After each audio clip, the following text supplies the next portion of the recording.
Hello my dear students, आप सब कैसे हो। आप सब बहुत ही सीरियसली नीट और जे एडवांस के प्रिपरेशन कर रहे हो।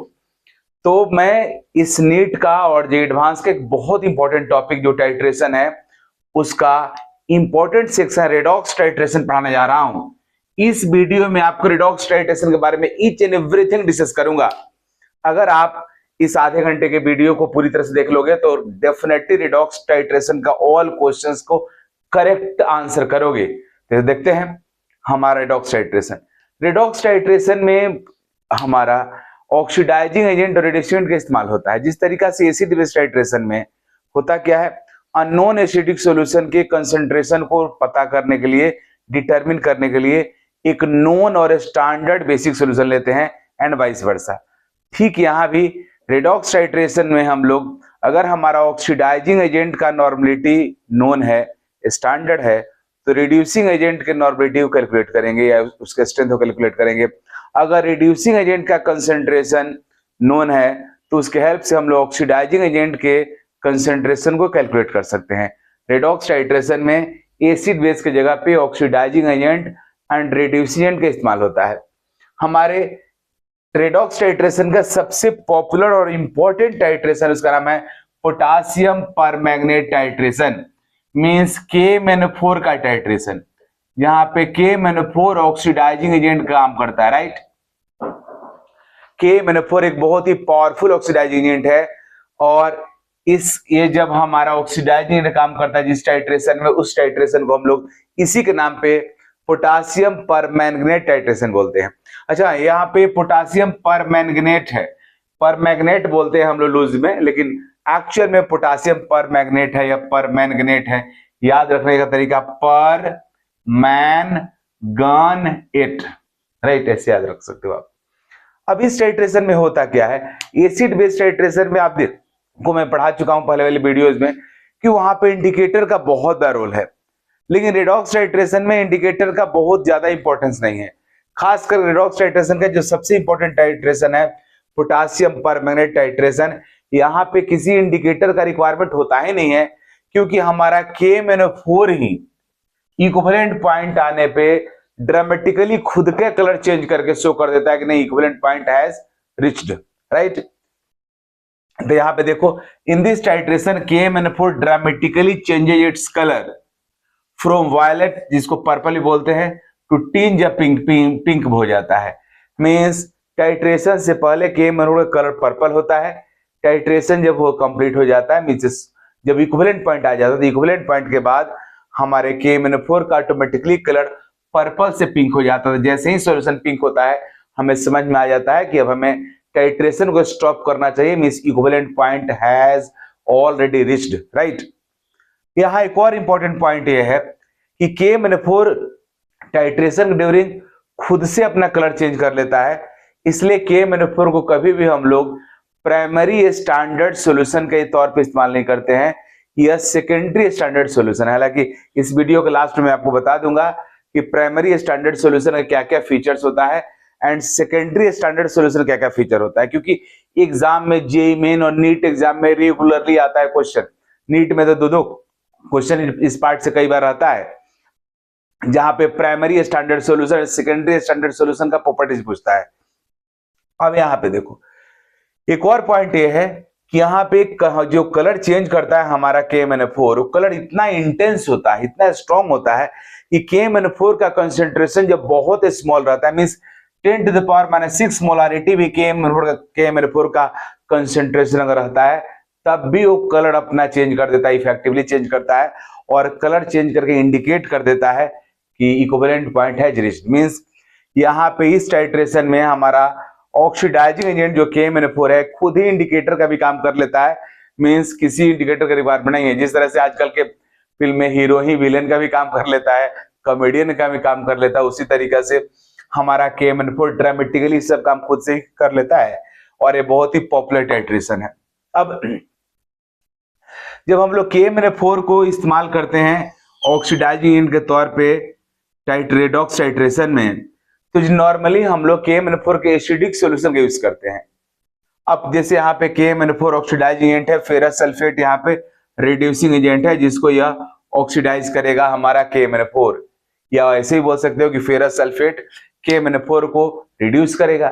टाइट्रेशन जब हम लोग करते हैं तो मान लो अगर KMnO4 का स्ट्रेंथ हमें नोन है, नॉर्मेलिटीज का पता है, तो उसके हेल्प से हम लोग फेरस सल्फेट को एस्टिमेट कर लेंगे, उसका अमाउंट कितना है पता कर लेंगे। अगर फेरस सल्फेट का अमाउंट नोन है तो KMnO4 का कैलकुलेट कर लेंगे। यह एक बहुत इंपॉर्टेंट पॉइंट है जो आप तुम्हारे एग्जाम में रेगुलरली आता हुआ है कि KMnO4 जब हम लोग एसिडिफिकेशन करते हैं तो यहाँ पे सल्फ्यूरिक एसिड को यूज करते हैं एसिड के तौर पे। सल्फ्यूरिक एसिड के जगह पे हम लोग HNO3 एंड HCl का इस्तेमाल करते हैं। HCl एंड HNO3 का इस्तेमाल नहीं करते हैं। Means for acidification of KMnO4 solution we can't use HCl and HNO3, नहीं यूज कर सकते हैं। ऐसा क्यों यूज नहीं करते हैं? उसके पीछे रीजन यह है कि HCl को हमारा KMnO4 ऑक्सीडाइज करके Cl2 बना देता है। अगर आप KMnO4 के एसिडिफिकेशन के लिए HCl का इस्तेमाल करोगे तो HCl एसिड का तो काम तो करेगा ही, साथ में HCl हमारा रिड्यूसिंग एजेंट का भी काम करेगा, क्योंकि HCl को KMnO4 ऑक्सीडाइज कर देगा। KMnO4 ऑक्सीडाइज कर देगा या उलट के बोलो HCl KMnO4 को रिड्यूस कर देगा। तो हमारा एसिड अगर रिडॉक्स रिएक्शन में पार्टिसिपेट कर लेगा तो फिर टाइट्रेशन में जो एस्टिमेशन होगा वो गड़बड़ा जाएगा। मींस एग्जैक्ट हम लोग जो स्ट्रेंथ डिटरमिन करेंगे वो करेक्ट नहीं आएगा, डेटा करेक्ट नहीं होगा। इसलिए हम लोग उसी एसिड का इस्तेमाल करते हैं KMnO4 के एसिडिफिकेशन के लिए जो ओनली एसिड का ही काम करे रेडॉक्स टाइट्रेशन में, ऑक्सीडाइजिंग और रिड्यूसिंग प्रॉपर्टी शो न करे। मींस न जिसका ऑक्सीडेशन हो सके न रिडक्शन हो सके। तो HCl यूज नहीं होगा क्योंकि HCl को KMnO4 ऑक्सीडाइज कर देता है। अब HNO3 के यूज नहीं करते हैं, तो HNO3 यूज नहीं करने के पीछे रीजन यह है कि HNO3 नाइट्रिक एसिड में नाइट्रोजन का ऑक्सीडेशन स्टेट +5 होता है। मींस हमारा HNO3 भी नाइट्रिक एसिड भी एक पावरफुल ऑक्सीडाइजिंग एजेंट होता है। नाइट्रिक एसिड के पावरफुल ऑक्सीडाइजिंग एजेंट होने की वजह से नाइट्रिक एसिड अगर हमारे रिडॉक्स टाइट्रेशन में आएगा तो ये भी ऑक्सीडेशन का काम शुरू कर देगा। मींस अगर आप इस KMnO4 के ऑक्सीडेशन में सल्फ्यूरिक एसिड के इस KMnO4 टाइट्रेशन में अगर सल्फ्यूरिक एसिड की जगह पे HNO3 का इस्तेमाल करते हो KMnO4 के एसिडिफिकेशन के लिए, तो हमारा HNO3 एसिड का तो काम करेगा ही, साथ में ऑक्सीडाइजिंग एजेंट का भी काम करेगा और ये हमारे फेरस सल्फेट को ऑक्सीडाइज कर देगा। मींस KMnO4 भी ऑक्सीडाइज करेगा, HNO3 भी ऑक्सीडाइज करेगा। तो अगर कोई एसिड रेडॉक्स टाइट्रेशन में पार्टिसिपेट करने लगेगा तो उसको हम लोग एसिडिफिकेशन के लिए इस्तेमाल नहीं कर सकते हैं, इसलिए दोनों में से किसी को यूज नहीं करेंगे। लेकिन हमारा सल्फ्यूरिक एसिड इस्तेमाल होता है क्योंकि सल्फ्यूरिक एसिड हमारा यहाँ पे ओनली एसिड काम करता है। उसके पीछे रीजन है कि सल्फ्यूरिक एसिड में सल्फर का ऑक्सीडेशन स्टेट हाईएस्ट +6 होता है, इसलिए सल्फ्यूरिक एसिड को हमारा KMnO4 ऑक्सीडाइज नहीं कर सकता है क्योंकि सल्फर का यहाँ पे ऑक्सीडेशन स्टेट +6 हाईएस्ट है, उससे फर्दर ऑक्सीडाइज हो नहीं सकता है। और सल्फ्यूरिक एसिड KMnO4 के प्रेजेंस में किसी को दूसरे को ऑक्सीडाइज भी नहीं कर सकता है क्योंकि सल्फ्यूरिक एसिड एक माइल्ड ऑक्सीडाइजिंग एजेंट है। इसलिए KMnO4 के प्रेजेंस में सल्फ्यूरिक एसिड फेरस सल्फेट को ऑक्सीडाइज नहीं कर सकता है। इसलिए सल्फ्यूरिक एसिड KMnO4 के प्रेजेंस में ओनली एसिड काम करता है। That's why we only use sulphuric acid for acidification of KMnO4। ये बहुत इंपॉर्टेंट पॉइंट है। KMnO4 के एसिडिफिकेशन के लिए सल्फ्यूरिक एसिड इस्तेमाल करते हैं हम लोग, ओनली HCl एंड HNO3 का यूज नहीं करते हैं। अब KMnO4 टाइट्रेशन में जब टाइट्रेशन हो गया तो इक्विवेलेंट पॉइंट पे क्या होगा? मींस इक्विवेलेंट पॉइंट पे हमारे ऑक्सीडाइजिंग एंड रिडक्शन दोनों का मेल इक्विवेलेंट इक्वल होगा। एट इक्विवेलेंट पॉइंट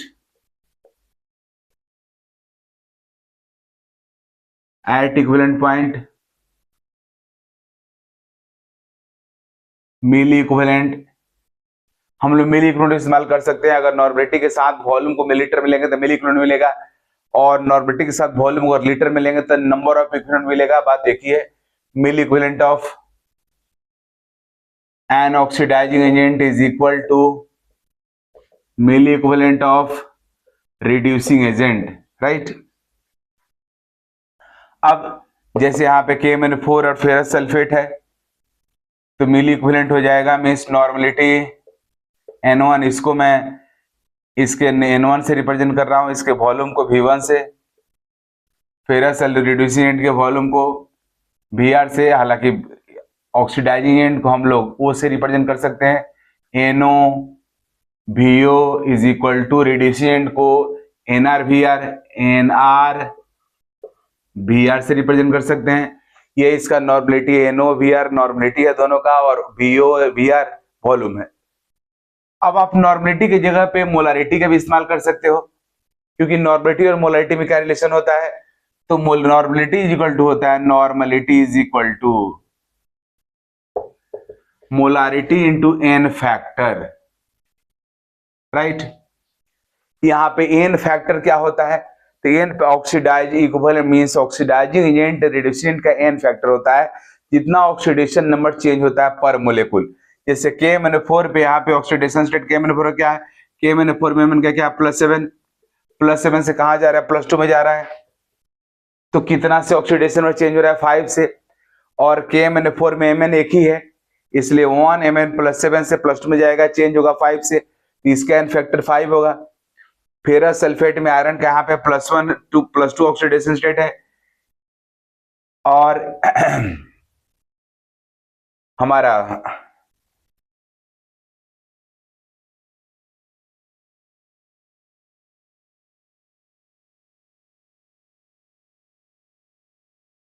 ये हमारा फेरिक सल्फेट हो गया। फेरस सल्फेट में Fe+2 है, फेरिक सल्फेट में Fe पे कितना हो जाएगा, +3 हो जाएगा। तो यहाँ पे +2 से +3 के फॉर्म में जा रहा है, ऑक्सीडेशन में कितना चेंज हो रहा है, 1 से। यहाँ पे 1 हमारे फेरस सल्फेट के 1 मोलिक्यूल 1 आयरन है। हमें प्रोडक्ट में नहीं देखना रहता है कि कितना आयरन है, हमें रिएक्टेंट में देखना है, कि हमें रिड्यूसेंट में देखना है कि हमारे 1 रिड्यूसेंट के मोलिक्यूल में कितना आइटम है। तो ओनली 1 आयरन है, तो 1 आयरन का ऑक्सीडेशन स्टेट +2 से +3 होगा, चेंज 1 से होगा, तो इसका एन फैक्टर 1 होगा। तो आप लिख सकते हैं हम लोग एन फैक्टर, इसका ऑक्सीडाइजिंग एजेंट का एन फैक्टर, इसका एन फैक्टर, इस पर्टिकुलर केस में एन फैक्टर क्या है, यहाँ पे एन फैक्टर हमारा है इसका KMnO4 का 5 है, तो 5 into molarity into volume oxidising agent, और इधर हो जाएगा 1, एन फैक्टर इसका 1 है, तो 1 into normality into volume of reducing agent. इस तरीका से मोलारिटी भी आप डायरेक्ट निकाल सकते हो, राइट। तो ये यहाँ कोई भी क्वेश्चन होगा इक्विवेलेंट पॉइंट पे इस तरीके से करके आंसर कर सकते हो। अब एग्जाम में क्या करता है, यहाँ पे एग्जाम में हमसे यह पूछता है कि फेरस सल्फेट का 1 मोल KMnO4 के कितने मोल को रिड्यूस करेगा, या KMnO4 का 1 मोल फेरस सल्फेट कितने मोल को ऑक्सीडाइज करेगा। तो इसको निकालने के लिए हमें क्या करना है, इसको निकालने के लिए कोई बैलेंस केमिकल रिएक्शन का रिक्वायरमेंट नहीं है। जो इसका एन फैक्टर होगा वो इसका कोफिशिएंट होगा, इसका एन फैक्टर जो होगा इसका कोफिशिएंट होगा। तो KMnO4 का एन फैक्टर क्या है, 5 है। इसका मतलब यह हुआ, इसका मतलब ये हुआ कि KMnO4 का कोफिशिएंट, इसका एन फैक्टर 1 है, इसका 5 है, इसका कोफिशिएंट 1 हो जाएगा और इसका कोफिशिएंट हमारा 5 हो गया। इसका मतलब हुआ KMnO4 का 1 मोल फेरस सल्फेट के 5 मोल को क्या करेगा, ऑक्सीडाइज करेगा, और फेरस सल्फेट का 1 मोल KMnO4 के 1/5 मोल को रिड्यूस करेगा। मींस यहां हम लोग डायरेक्टली लिख सकते हैं कि 1 mole KMnO4 can oxidise 5 mole of FeSO4। आप डायरेक्ट राइट कर सकते हो, इसमें कोई बैलेंस केमिकल रिएक्शन का रिक्वायरमेंट नहीं है। इसका एन फैक्टर जो होगा इसका कोफिशिएंट हो जाएगा, इसका एन फैक्टर इसका कोफिशिएंट हो जाएगा, मींस क्रॉस हो जाता है, राइट। और इसमें कुछ भी नहीं करना है। ठीक उस तरीका से दूसरा ये हमारा टाइट्रेशन KMnO4 में को हम लोग MnO4- भी लिख सकते हैं, मींस उसके KMnO4 न्यूट्रल फॉर्म में है और MnO4- आयनिक फॉर्म में है। इसका हम लोग MnO4- के यहाँ पे ऑक्सीडेशन स्टेट +5 से चेंज हो रहा है, इसका एन फैक्टर 5 होगा। ऑक्सिलेट में हमारा कार्बन का ऑक्सीडेशन स्टेट +3 होगा, CO2 के फॉर्म में जा रहा है, यहाँ पे ऑक्सीडेशन स्टेट कार्बन का +4 होगा। इसके 1 कार्बन +3 से +4 हो जाएगा, चेंज 1 से होगा, बट ऑक्सिलेट के पास 2 कार्बन है, 2 कार्बन है, 1 कार्बन का +3 से +2 हो जाएगा, 1 से चेंज 2 कार्बन का +3 से +2 हो जाएगा, 2 से चेंज हुआ, इसलिए ऑक्सिलेट का फैक्टर 2 हो जाएगा, इसलिए इसका कोफिशिएंट 2 हो जाएगा, इसका कोफिशिएंट हमारा क्या हो जाएगा 5 हो जाएगा, राइट। देखो बैलेंस के लिए अगर बैलेंसिंग रिएक्शन करना होगा तब ये चेंज हो जाता है, लेकिन ये भी रेशियो 2:5 ही रहेगा। जैसे यहाँ पे बैलेंस अगर रिएक्शन को करेंगे हम लोग तो यहाँ पे 2 आएगा, यहाँ पे 10 आएगा, तो 2 और 10 मतलब इसका 2 मोल इसके 10 मोल को करेगा, तो इसका 1 मोल इसका 5 करेगा। तो आप ऑक्सीडाइजिंग कितना मोल रिड्यूसिंग एजेंट के कितने मोल को न्यूट्रलाइज करेगा, या रिड्यूसिंग एजेंट का कितना मोल ऑक्सीडाइजिंग एजेंट के कितने मोल को न्यूट्रलाइज करेगा, इसको पता करने के लिए रिएक्शन को बैलेंस करने की कोई जरूरत नहीं है, डायरेक्ट एन फैक्टर के बेसिस पे ही आप आंसर कर सकते हो। जैसे यहाँ पे MnO4 माइनस का एन फैक्टर 5 है, इसका कोफिशिएंट 5 हो जाएगा, इसका एन फैक्टर 2 है तो इसका कोफिशिएंट 2 हो जाएगा, इसका मतलब 2 mole MnO4 minus 5 mole oxalate को न्यूट्रलाइज करेगा, और इसके बेसिस पे आप किसी भी क्वेश्चन का आंसर कर सकते हो। 2 mole MnO4 minus can neutralise 5 mole oxalate, right. और इस तरीका से हम लोग रिडॉक्स टाइट्रेशन KMnO4 टाइट्रेशन के क्वेश्चन को बना सकते हैं, किसी भी तरह का क्वेश्चन हो इस तरीका से आप बना सकते हैं।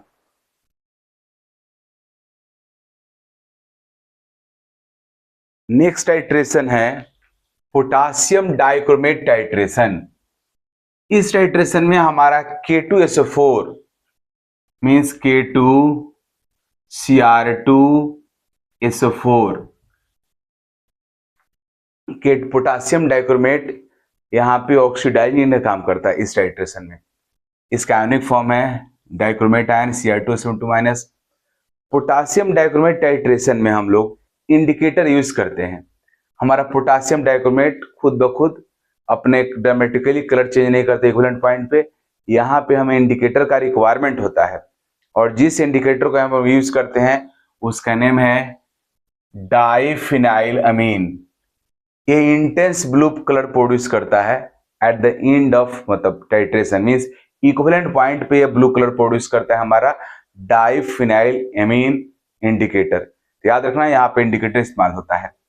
अब पोटासियम डाइक्रोमेट टाइट्रेशन में हमारा पोटासियम डाइक्रोमेट हमेशा प्राइमरी स्टैंडर्ड के तौर पे यूज होता है, क्योंकि पोटासियम डाइक्रोमेट प्योर होता है, यह कोई अपना खुद का कलर चेंज नहीं करता है, इसलिए यह प्राइमरी स्टैंडर्ड के तौर पे इस्तेमाल होता है, मींस स्टैंडर्ड सॉल्यूशन के तौर पे यूज होता है। फेरस सल्फेट को एस्टिमेट करने के इसका हम इस्तेमाल करते हैं। यहाँ भी क्वेश्चन पूछता है डायरेक्ट कि K2Cr2O7 का 1 मोल फेरस सल्फेट के कितने मोल को ऑक्सीडाइज करेगा। सिंपल सी बात है, एन फैक्टर। अब डाइक्रोमेट में क्रोमियम का ऑक्सीडेशन रेट +6 है डाइक्रोमेट आयन में, और यहाँ पे क्रोमियम +6 से +3 में जा रहा है, तो डाइक्रोमेट आयन के 1 मोलिक्यूल में क्रोमियम 2 है, 1 क्रोमियम +6 से +3 में जाएगा, 3 से चेंज होगा। 2 इसके 1 मोलिक्यूल में 2 क्रोमियम है, 2 क्रोमियम +6 से +3 में जाएगा, 6 से चेंज होगा। इसका मीनिंग हुआ कि इसका एन फैक्टर 6 हो गया। इसका एन फैक्टर 6 होने का मीनिंग हुआ इसका कोफिशिएंट 6 होगा। Fe यहाँ पे Fe का ऑक्सीडेशन रेट +2 है, और यहाँ पे Fe का ऑक्सीडेशन +3 होगा, मींस Fe का ऑक्सीडेशन रेट यहाँ +2 और यहाँ पे क्या हो गया +3 हो गया, मींस आयरन हमारा +2 से +3 में जा रहा है। हमारे इस रिड्यूसिंग एजेंट के पास Fe2+ यहाँ पे रिड्यूसिंग एजेंट है, इसके 1 मोलिक्यूल में एक ही आयरन एटम है, इसलिए इसका +2 से +3 में जब जाएगा ऑक्सीडेशन नंबर तो चेंज 1 से होगा, तो इसका एन फैक्टर 1 हो गया, इसका कोफिशिएंट 1 हो गया, मींस डाइक्रोमेट आयन का 1 मोल फेरस सल्फेट के 6 मोल को ऑक्सीडाइज करेगा, या रिवर्स बोलो इसका फेरस सल्फेट का 6 मोल डाइक्रोमेट आयन के 1 मोल को क्या करेगा रिड्यूस करेगा। इस तरीका से अगर आपको एन फैक्टर पता है, आपको केवल यह पता है कि ऑक्सीडाइजिंग एजेंट किस फॉर्म में जाके और रिड्यूस होकर कन्वर्ट हो रहा है, रिड्यूसिंग एजेंट फाइनली किस फॉर्म में कन्वर्ट हो रहा है, अगर आपको पता है तो एन फैक्टर निकालोगे, एन फैक्टर निकालोगे डायरेक्टली रिलेशन निकाल सकते हो, बैलेंसिंग की कोई रिक्वायरमेंट नहीं है। इसके बाद तीसरा जो हमारा टाइट्रेशन होता है वह है सेरिक सल्फेट टाइट्रेशन। यहाँ पे सेरिक आयन Cerium4+ जो हमारा है यह काम करता है ऑक्सीडाइजिंग एजेंट का। Cerium4+ Fe2+ को, कॉपर प्लस को, नाइट्राइट्स को, एर्सेनाइट्स को एंड ऑक्सिलेट को सबको ऑक्सीडाइज कर सकता है। और इस तरह से सेरिक हमारा आयन Fe2+ को ऑक्सीडाइज करके Fe3+ कर दिया और खुद को रिड्यूस करके सीरियम 3+ में चला गया। इस सेरिक सल्फेट टाइट्रेशन में जो इंडिकेटर हम इस्तेमाल करते हैं वो हमारा फेरोन होता है। ये हमारा इंडिकेटर होता है, फेरोइन इंडिकेटर के तौर पे यहाँ पे इस्तेमाल होता है। अब एक बहुत इंपॉर्टेंट क्वेश्चन है हमारे पोटासियम परमैंगनेट पे कि पोटासियम परमैंगनेट मोहर सॉल्ट, ये मोहर सॉल्ट है, फेरस अमोनियम सल्फेट हेक्साहाइड्रेट, यह हमारा मोहर सॉल्ट है, मोहर सॉल्ट। KMnO4 जब मोहर सॉल्ट को ऑक्सीडाइज करता है तो अमोनियम सल्फेट को कुछ नहीं होता है, केवल फेरस सल्फेट का Fe2+ फेरिक सल्फेट में कन्वर्ट हो जाता है, मींस फेरस फेरिक में कन्वर्ट हो जाता है और सब कुछ सेम रहता है। अब यहाँ पे निकालना है कि इसका कितना मोल से कितना मोल को ऑक्सीडाइज करेगा, तो सिंपल सी बात है, KMnO4 का एन फैक्टर यहाँ पे 5 है तो यहाँ कोफिशिएंट 5 होगा। इसका एन फैक्टर 1 है क्योंकि फेरस सल्फेट में फेरस में एक ही आयरन है तो +2 से +3 में जा रहा है तो इसका एन फैक्टर 1 होगा, इसका कोफिशिएंट 1 होगा, इसका 10 होगा, इसका 5 होगा, तो इसका 1 मोल इसके 5 मोल को करेगा। हाँ, बैलेंस करने के लिए यहाँ पे इसको 2 और इसको 10 किया, लेकिन अगर ये निकालना हो कि इसका 1 मोल इसे कितना मोल करेगा तो इसका 1 इसका 5 हो करेगा। ये बिना बैलेंसिंग के भी आप आंसर कर सकते हो, लेकिन ये क्वेश्चन कई बार एग्जाम में आ चुका और नीट में तो कंफर्म आने वाला है। पूछता है कि KMnO4 का 2 मोल जब फेरस सल्फेट को मोहर सॉल्ट को ऑक्सीडाइज करेगा तो कितना वाटर प्रोड्यूस होगा। तो देख लो यहाँ पे वाटर कितना हो रहा है, यह हमारा फेरस सल्फेट है। पहले सल्फेट को बैलेंस कर लेते हैं यहाँ पे, क्योंकि सल्फेट यहाँ पे स्पेक्टेटर आयंस है, प्रोडक्ट में सल्फेट यहाँ पे 15 सल्फेट है, यहाँ पे 2 है, 15 2 17 हो गया, यहाँ पे 1 है 18 हो गया, राइट। 10 अमोनियम सल्फेट यहाँ भी है और 10 अमोनियम सल्फेट यहाँ भी है, तो अमोनियम सल्फेट वाले को छोड़ देते हैं, लेफ्ट राइट दोनों में है। अब यहाँ पे 10 फेरस सल्फेट हो गया, तो फेरस सल्फेट में यहाँ पे 10 सल्फेट हुआ और इधर हमारा टोटल सल्फेट कितना हो रहा है 15 + 17 17 18 हो रहा है, तो लेफ्ट साइड में भी 18 होना चाहिए, यहाँ पे 10 है तो यहाँ पे H2SO4 में 8 लगा देंगे। अब लेफ्ट साइड में भी हो गया 18 सल्फेट, राइट में भी 18 सल्फेट हो गया।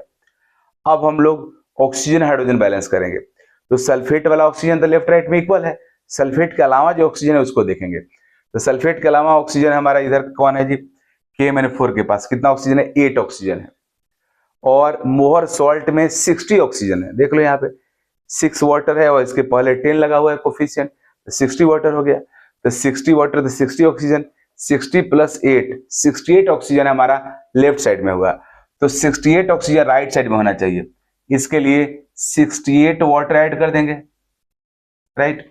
जैसे 68 वाटर ऐड करोगे लेफ्ट राइट में ऑक्सीजन इक्वल हो गया। अब हाइड्रोजन देखेंगे तो यहाँ पे हाइड्रोजन हमारा कितना है जी 60, तो यहाँ पे हाइड्रोजन 60 हाइड्रोजन तो वाटर में ही आ गया यहाँ पे, और 8H2 यहाँ से आ गया, सल्फ्यूरिक एसिड का 8H2, तो 8H2 यहाँ से आ गया और 60 यहाँ पे है, तो लेफ्ट से में भी 68H2 हो गया और राइट में भी 68H2 हो गया। इस तरीके से हाइड्रोजन बैलेंस हो गया। तो 2 मोल KMnO4 10 मोल फेरस सल्फेट को ऑक्सीडाइज करेगा और 68 मोल हमारा वाटर प्रोड्यूस करेगा, राइट। ये बहुत इंपॉर्टेंट क्वेश्चन था। तो इस तरीका से हमारा यह पोटासियम परमैंगनेट और पोटासियम डाइक्रोमेट टाइट्रेशन हुआ। अब हम लोग पढ़ने जा रहे हैं सबसे इंपॉर्टेंट इसमें का, जिसका नाम है आयोडोमेट्रिक एंड आयोडीमेट्रिक टाइट्रेशन। अब है आयोडोमेट्रिक टाइट्रेशन एंड आयोडोमेट्रिक टाइट्रेशन। आयोडोमेट्रिक और आयोडोमेट्रिक टाइट्रेशन में मोलेकुलर आयोडीन इन्वॉल्व रहता है। आयोडोमेट्रिक टाइट्रेशन में मोलेकुलर आयोडीन हमारा I2 ऑक्सीडाइजिंग का काम करता है। यह थायोसल्फेट, जिसको हम सोडियम थायोसल्फेट, जिसको हाइपो बोलते हैं, उसको ऑक्सीडाइज करके टेट्राथियोनेट में कन्वर्ट कर देता है और खुद को रिड्यूस करके आयोडाइड आयन में कन्वर्ट कर लेता है, राइट। यहाँ पे मोलेकुलर आयोडीन काम करता है ऑक्सीडाइजिंग एजेंट का, बहुत इंपॉर्टेंट पॉइंट है। यह कैरेक्टरी मींस आयोडोमेट्रिक टाइट्रेशन का कैरेक्टरिस्टिक रिएक्शन यही है। I2 सोडियम थायोसल्फेट को मतलब इसका आयनिक फॉर्म लिखा हुआ है थायोसल्फेट आयन, एक्चुअल में सोडियम थायोसल्फेट रहता है, कंप्लीट लिखोगे तो सोडियम थायोसल्फेट को ऑक्सीडाइज करके सोडियम टेट्राथियोनेट में मीसिस में कन्वर्ट कर देता है। लेकिन इसके अलावा मोलेकुलर आयोडीन हमारा सल्फाइड को सल्फेट बना देता है, आर्सेनाइट को आर्सेनेट बना देता है, एंटीमोनाइट को एंटीमोनेट बना देता है, इन लोगों को भी ऑक्सीडाइज करता है। अब इस टाइट्रेशन में हम लोग स्टार्च को यूज करते हैं इंडिकेटर के तौर पे, क्योंकि स्टार्च I2 के साथ इंटेंस ब्लू कलर प्रोड्यूस करता है, राइट। अब एक है आयोडोमेट्रिक टाइट्रेशन। आयोडोमेट्रिक टाइट्रेशन में होता क्या है कि आयोडाइड आयन मोलेकुलर आयोडीन में प्रोड्यूस होता है, मींस मोलेकुलर आयोडीन यहाँ फॉर्म होता है। यहाँ पे कैरेक्टरिस्टिक रिएक्शन यह होता है, कॉपर 2+ कॉपर सल्फेट के फॉर्म में होता है, कॉपर 2+ हमारा आयोडाइड आयन को ऑक्सीडाइज करके I2 में कन्वर्ट कर देता है। हालांकि खुद को भी रिड्यूस करके यह हमारा कॉपर 2+ कॉपर प्लस में कन्वर्ट हो जाता है। यहाँ पे 2 आयोडीन है तो -2, तो 2 कॉपर है तो +2, तो 1 कॉपर पे क्या आ गया, +1 आ गया। तो कॉपर +2 से +1 में चला जाता है और आयोडाइड आयन I2 में कन्वर्ट होता है। हालांकि इस टाइट्रेशन में आयोडाइड आयन I2 में भी कन्वर्ट होता है और I- के फॉर्म में भी रहता है, यहाँ पे कॉपर आयोडाइड Q+ आयोडाइड के फॉर्म में। लेकिन कहा जाता है कि इस कॉपर 2+ आयोडाइड आयन को ऑक्सीडाइज करके I2 बना देता है। इसके अलावा MnO4- भी आयोडाइड आयन को ऑक्सीडाइज करके I2 बनाता है और डाइक्रोमेट भी आयोडाइड आयन को ऑक्सीडाइज करके I2 बनाता है। यह तीनों ही रिएक्शन हमारा आयोडोमेट्रिक टाइट्रेशन के में आता है और ये सब रिएक्शन हमारा आयोडीमेट्रिक टाइट्रेशन में आता है। अगर एक एक रिएक्शन की बात करोगे तो एग्जाम में यही रिएक्शन आता है आयोडीमेट्रिक टाइट्रेशन में और ये रिएक्शन आता है आयोडोमेट्रिक टाइट्रेशन में, राइट। अब यहाँ पे सबसे इंपॉर्टेंट पॉइंट है कि इसको याद कैसे रखेंगे, आयोडी आयोडो, तो आयोडी मीन्स आयोडीन, आयोडीन दिया, तो दिया तो रिएक्टेंट में होगा, और आयोडो मीन्स आयोडीन दो, मीन्स आयोडीन आपसे कोई मांग रहा है तो उसको दोगे तो बाहर निकलेगा, और इस तरीका से आप याद रख सकते हो। तो ये दोनों ही टाइट्रेशन में हमारा स्टार्ची इंडिकेटर के तौर पे इस्तेमाल होता है।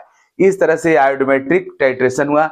इस पे भी क्वेश्चन आएगा, आप आराम से बना सकते हो। सब में वही क्वेश्चन आता है, इक्विवेलेंट पॉइंट पे मिली इक्विवेलेंट हमारा I2 का मिली इक्विवेलेंट सोडियम थायोसल्फेट के इक्वल होगा, राइट।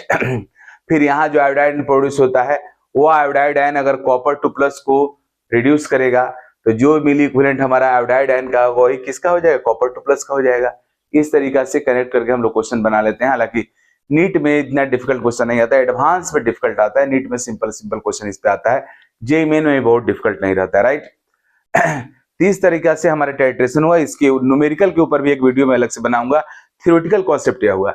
इसके अलावा मैं बताने जा रहा हूं प्राइमरी और सेकेंडरी स्टैंडर्ड सॉल्यूशन, जिसपे रेगुलरली एग्जाम में क्वेश्चन आता है, उसका कुछ important features. Hello my dear students, अब टाइट्रेशन का अंतिम टॉपिक में पढ़ा रहा हूं और एग्जाम में आजकल बहुत पूछ रहा है primary and secondary standard solution का प्रॉपर्टीज। हम लोग प्राइमरी स्टैंडर्ड सॉल्यूशन उस सॉल्यूशन को बोलते हैं जिस सॉल्यूशन का टाइट्रेशन में कंसंट्रेशन नोन रहता है, जिसका कंसंट्रेशन में पता रहता है, उसको बोलते हैं प्राइमरी स्टैंडर्ड सॉल्यूशन, और जिसका कंसंट्रेशन हमें डिटरमिन करना रहता है उसको बोलते हैं सेकेंडरी स्टैंडर्ड सॉल्यूशन। है तो क्लियर है नाम से ही। प्राइमरी स्टैंडर्ड सॉल्यूशन वह है जिसका कंसंट्रेशन पहले से नोन रहता है, मींस पता रहता है। प्राइमरी स्टैंडर्ड सॉल्यूशन जिसका हम बनाते हैं जिस सब्सटेंस का, वो प्योर होना चाहिए और स्टेबल भी होना चाहिए। प्योर, हाईली प्योर और स्टेबल सब्सटेंस के सॉल्यूशन को ही हम लोग प्राइमरी स्टैंडर्ड सॉल्यूशन के तौर पे इस्तेमाल करते हैं। अगर कोई ऐसा कंपाउंड है जो इम्प्योर है या हाइग्रोस्कोपिक है, वाटर वेपर ऑब्जर्व करने वाला है, किसी से इजीली रिएक्ट करने वाला है, तो उसका सॉल्यूशन को हम लोग प्राइमरी स्टैंडर्ड के तौर पे यूज नहीं कर सकते हैं।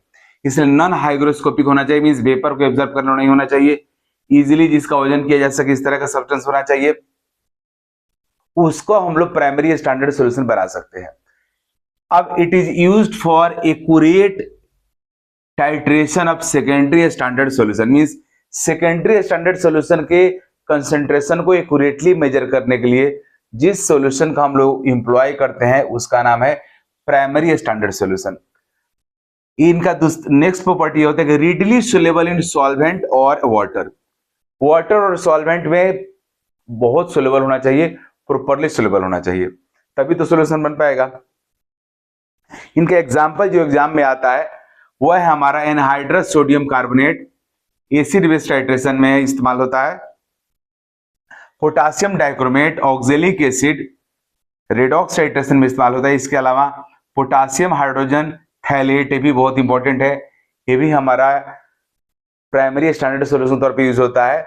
सिल्वर नाइट्रेट, बेंजोइक एसिड, मोहर सॉल्ट और एनहाइड्रस सोडियम क्लोराइड, ये सब हमारा प्राइमरी स्टैंडर्ड सॉल्यूशन का एग्जांपल है। अब सेकेंडरी स्टैंडर्ड सॉल्यूशन कौन है? क्लियर सी बात है, जिसका कंसंट्रेशन अननोन हो टाइट्रेशन में उसको बोलते हैं सेकेंडरी स्टैंडर्ड सॉल्यूशन। इसके कंसंट्रेशन को डिटरमिन करते हैं with the help of primary standard solution. Clearly है कि इनका ये लेस प्योर होगा प्राइमरी स्टैंडर्ड के कंपैरिजन में। इनके एग्जांपल है, पॉपुलर एग्जांपल है HCl, sulphuric acid, NaOH, I2 and EDTA। ये सब हमारा सेकेंडरी स्टैंडर्ड सॉल्यूशन का एग्जांपल है। जितने भी टाइट्रेशन है उसमें KMnO4 ऑक्जेलिक एसिड का जो टाइट्रेशन है यह न्यूली एडेड टॉपिक है, मींस इस पे डायरेक्ट क्वेश्चन आता है। इसमें हम लोग स्टैंडर्ड सॉल्यूशन यूज करते हैं 0.1 मोलारिटी ऑक्जेलिक एसिड का KMnO4 के स्ट्रेंथ को कैलकुलेट करने के लिए।